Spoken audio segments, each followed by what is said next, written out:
So welcome to my site, everybody. My name is Paul Smyers, and if you explored my site a bit, you'll see that I have a lot of content about perception and esoteric psychology and mysteries of awareness, ancient history, and so on. And I've been making a series about so-called telepathy. I use that word in a broad sense of basically the mechanism that we have as a human being to be able to connect our own awareness through meditation, through various techniques, to link to the underlying consciousness that is the essentially the oneness of the all, the God, the one about nothing can be said. And there is a fundamental aspect of this creation that we can experience directly in our own life through meditation, so that we realize that we have a an ability to integrate our awareness with the superconscious awareness of this life and have an extremely incredible experience in this existence, you see. Now, before I continue, my little background here, I've been meditating and practicing meditation for a long, long time, and it's just my own personal journey. I was very curious about meditation and psychology and consciousness for all my life, the last 50 years. I'm 70. And these are among the many books that I've read. I've read lots of books, and you can see this one here is kind of ragged. I've had this for like 30 years. It's very, very complex material that I try to simplify and try to digest on behalf of people, so you don't have to go look at because a lot of the principles of how this system works, our own awareness, how this body works, how our consciousness works, are not taught to us in our schools. And yet there's a long, long tradition in ancient history that goes back for a long, long, long, long thousands of years where people wrote books. This particular book is a combination of, it's a commentary on the Yoga Sutras of Patanjali, which is at least 5,000 years old. And you just have to look at this stuff over and over and over again and practice and to get some kind of a clue what they're really talking about, because it's vast, you see. Now, I encourage people to try to have their own answers within and get into some of this exploration internally, so that we have a common understanding. We have no reason to argue if we have a common understanding about something through our own personal experience. So I talk a lot about perception because it's so important. It flows into every aspect of our life. If we don't have the right perception, if we're not looking in the right direction, we might miss completely some very, very important things about this life, you see. So it is important, and we can't have a common understanding through argument and debate, because that just like endless, we can argue till the cows come home. We have to have a common understanding through our own inner direct perception, which I refer to, a beautiful quote, the rain cloud of knowable things. And how does that work? There's a way for us to integrate, and it's because of technology of this body, the endocrine system, and so on. And I try to explain a little bit about, because it is really complicated. Some of these books are like, you can see there's this one over here is like 1,000 pages long. And not only is long, but it's complicated because just some of the concepts in there is like, whoa, so detailed. Now, we don't have to get into that. That's why I come along and try to explain a little bit that, based on my knowledge and the practice of meditation, that the fundamental thing about our awareness is that the sages say, the yogis say, the shamans say, or whatever, that ultimately, if you follow the thread of consciousness all the way, like ask, who am I? Who are we? Am I the one that sees? Am I this body? Am I this hair? What am I? See, if we know, we follow that thread all the way to the finer and finer and subtler things, you realize that consciousness has a thread that goes all the way through to the subatomic level, and is built into the fabric of this universe, is consciousness. Consciousness is the one, it's the oneness, is a cosmic reality. And the fantastic thing about this human life is that we can experience that directly and get so many questions answered, and it's a phenomenal experience to try to understand a little bit about how this works. Now, I talk about the conveyance of information. Information is built into the fabric, it's into the geometry, into the subatomic level. We know that is scientifically proven and discussed and so on. So there's really no vacuum in a sense. We think that between us and there, okay, we know there's sort of air, but beyond the air, there's like this whole fabric of this. The whole planet is vibrating. The sun is streaming energy through the cosmos. It is energy, absorbing energy. It's streaming vast amounts of information out into the cosmos through the whole solar system, and it drifts around. And we're on this little planet here.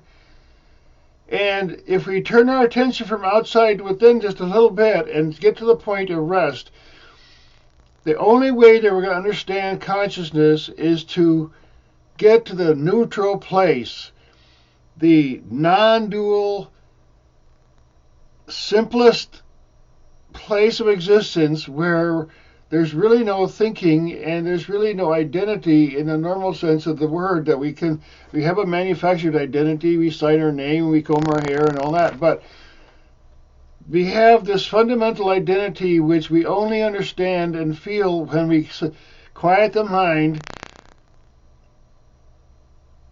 and just basically let go into a place where we realize, you see, there's more to this life. And because there is a technology, just like I use this example of, let's say you have a pond, or let's say the ocean. Ocean is vast, has all kinds of creatures in it, and there's a jellyfish floating along, and a jellyfish is just very barely made of just this very flimsy material. It floats along. It came from the ocean, assembled into, then it dissolves. There's no separation in space between our existence, okay? Even on the atomic level, the skin, it gets down to the level where it's okay, it's just molecules, and then it's like air, and it's like humidity, and then there's vibration, and then there's just atoms, and it's like there's really nothing separated. There's no point of separation where there's a vacuum. It's like there's a constant substance. In other words, our physical being is immersed in a energetic system called this planet Earth solar system, and we're integrated just like that jellyfish, and we're going along, drifting through. We're part of that process, and a jellyfish has its own way of sensing, the tentacles, and kind of sense where it's going to go and all this stuff, okay? We have this technology, our psyche, our system awareness, our brain, the technology of all that, that allows us to feel and get knowledge and understanding and feeling from around us, just like a whale in the ocean. It hears sounds from long, long distance away. It has a particular mechanism in it that allows it to do that and to broadcast sound, and ocean transmits sound, and depending on the temperature of the water and the salinity, the sound can travel for a very, very long time, distance.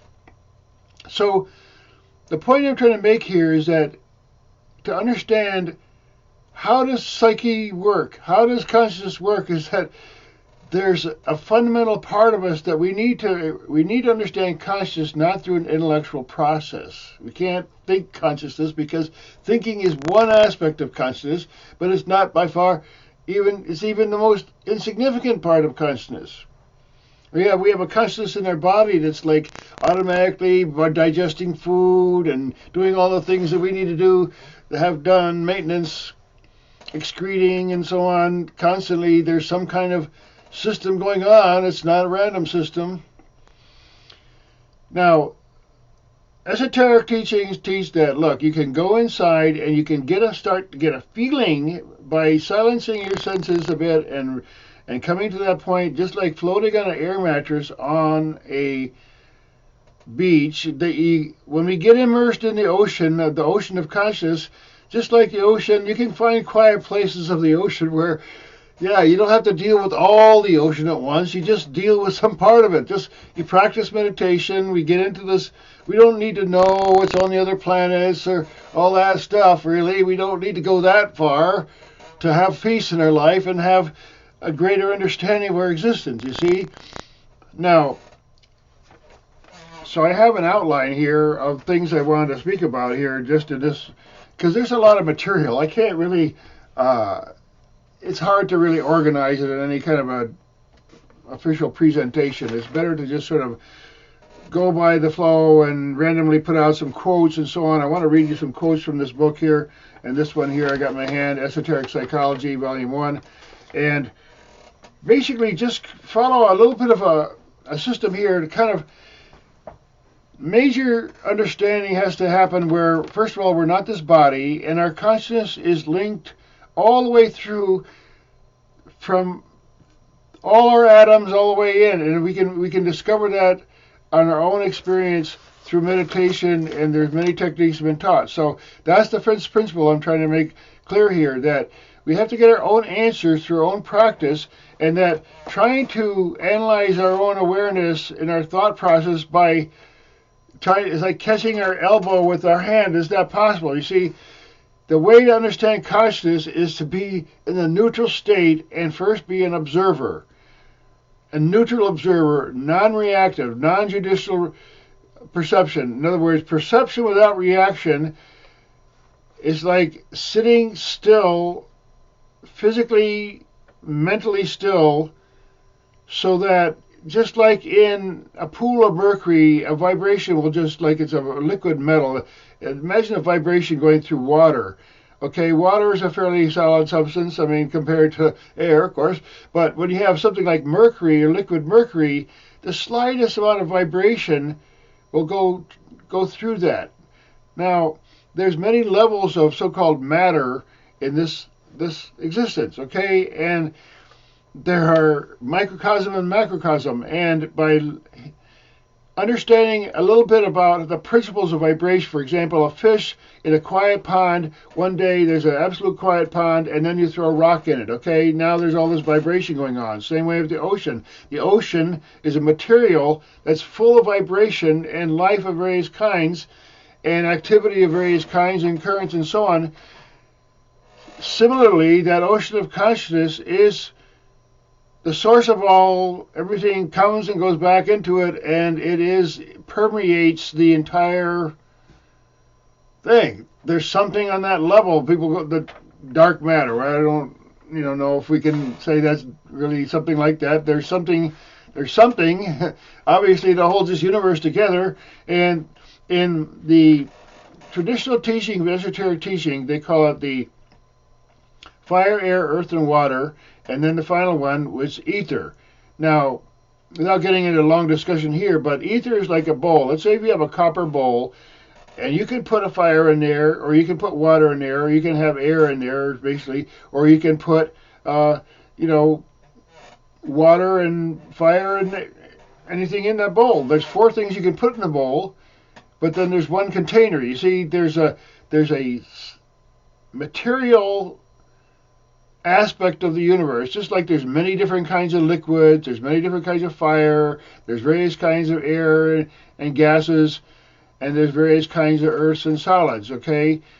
But there's, in the realm of consciousness, there you could say that there's various activities just like they're in the ocean. You don't have to know everything. We're not going to be omniscient and know the entire universe. We don't even want to know, really. We just need to know the local area, so to speak, and get a feeling for, yes, we're bathing in the ocean, and it's just an endless thing. We can keep learning more stuff. So, getting back to the subject of telepathy, it has to do with is there channeling? There could be. There's rays, there's energy, there's all kinds of communication going on, and the best of it is not words. You see, words have a real problem with trying to communicate deep, abstract concepts. I see all these books, there's tons and tons of words here, but to digest it is kind of like, okay, maybe just take a few quotes and start thinking about it and start feeling about it and meditating about it. So let's start with a few quotes here. This is from the book Esoteric Psychology, and I'll just get into a little bit. You can just think about this and explore this book on your own. Man's etheric body is a corporate part of the planetary etheric body and constitutes its most refined and most highly developed aspect. The soul is light, essentially, both literally from the vibratory angle and philosophically from the angle of constituting the true medium of knowledge. The soul is light symbolically, and conveys information through the medium of the brain. The brain is like the eye of the soul looking out into the physical world, and in the same sense, the soul is like the eye of the monad, the higher self, divine consciousness. The brain is responsive to the seven senses: hearing, touch, sight, taste, smell; the mind, the common sense; and final one, the intuition or the synthetic sense. Now, the seven senses are in a peculiar way the physical plane correspondences of the seven rays are closely related to and governed by them all. Okay, so now we're getting into some complicated stuff here. The way I understand it is that cosmic beingness, you might say, symbolically has cosmic sight. You might say there's perception, there's in a way that we can't comprehend, but our physical eyes and the eyes of physical creatures and the various sound receiving characteristics of various creatures, in the same way with the smell and taste, there's various aspects of the divine that those physical senses represent, and the body of the earth has a certain cosmic vision or the cosmic feeling, or it responds to the sun, for example, on a global scale with the sunbeams and the cosmic rays and so on. So what we're talking about is the human being is a microcosm. It has representative senses that are cosmic in nature and have something to do with the various. You see, eyes have something to do with one thing. Hearing has to do with something traveling through a substance. You see, there's correspondences esoterically between our physical senses, our mental senses, and the cosmic beingness that we might call God or the infinite. So, and that type of analogy permeates all the way from top to bottom throughout this creation, so that on one scale, in the cosmic sense, the sun as a being, as a composite being, is looking out, you might say, onto its journey into the all around the galaxy. See, so there's analogies that allow us, and it's because of those analogies and the built-in technology of our brain and our endocrine system and the sensitivity to water in our body and so on, the hearing senses, that we human beings can participate more consciously in that divine consciousness, that infinite consciousness, and not identify so much with our body. We can know that we're like a hand in a glove when we're walking around, and we can do this body and do things and all that, but it doesn't mean that we are the body, see, and this is something we need to know. Now, animals, they're animals who can perceive incredible things. I mean, just imagine a little grasshopper. They get little antennas, and they can, who knows what they're smelling and tasting with those little feelers that they have on bugs, you know. It's amazing what they can do, see? So there is a cosmic system that we're involved in, and there's frequencies that we're not perceiving generally, but with some training and some practice, it's amazing that human beings have a huge potential to experience higher sounds, more subtle sounds, more divine smells, divine flavors, divine visions, you might say. You call it divine. What is divine? It's just something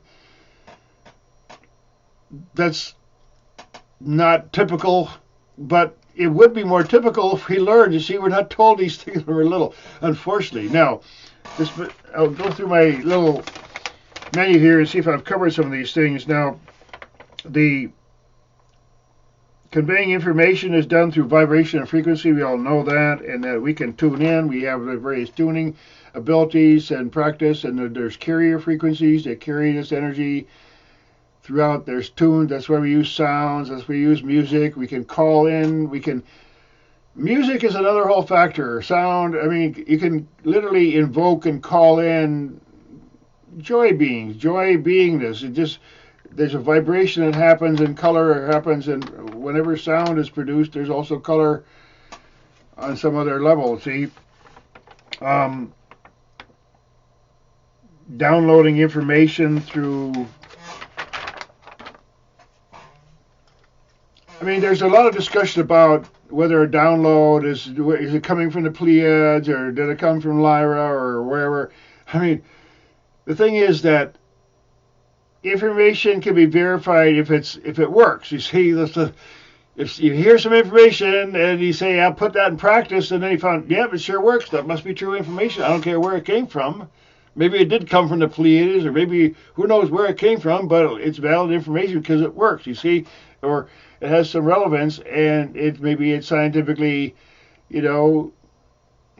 theoretically verified. So what I'm basically getting at with these videos is try to get a little bit of openness to perception in a way that's not typical, and we have to start by being quiet. It's very simple, okay?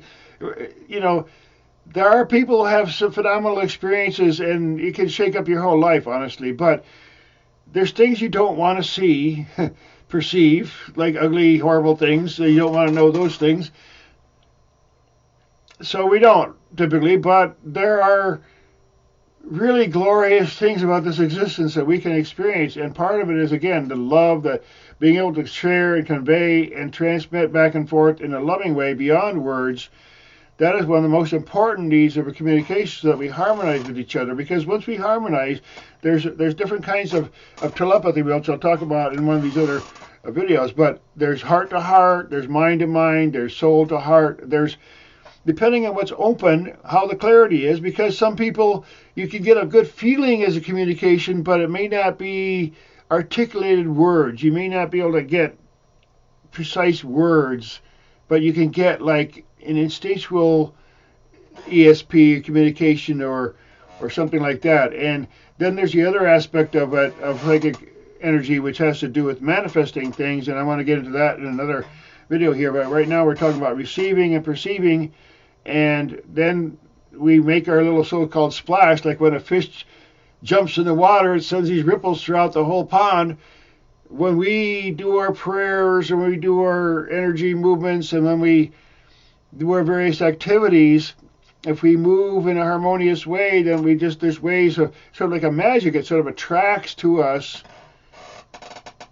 You make a nice wave, and it comes back in a nice wave. It's like the karma goes out, it comes back. So you put a bad wave out, it'll come back at you. So I want to make these videos kind of short. I really want to hear from everybody. I really appreciate it. I know I have a small audience here. It's fine. I've reached over a lot of people over the many years now I've been doing this, enough to mean something to me, that I've gotten great feedback at various occasions. So like I said, I don't have any degrees on my wall. I'm just a person. I encourage you to listen to this and practice and read some of these books and explore and see if what I'm saying has any validity for you. So again, I'll make some more videos, because I want to talk about many other aspects of the so-called integration between our consciousness and the existence that we live in. But thanks again for listening.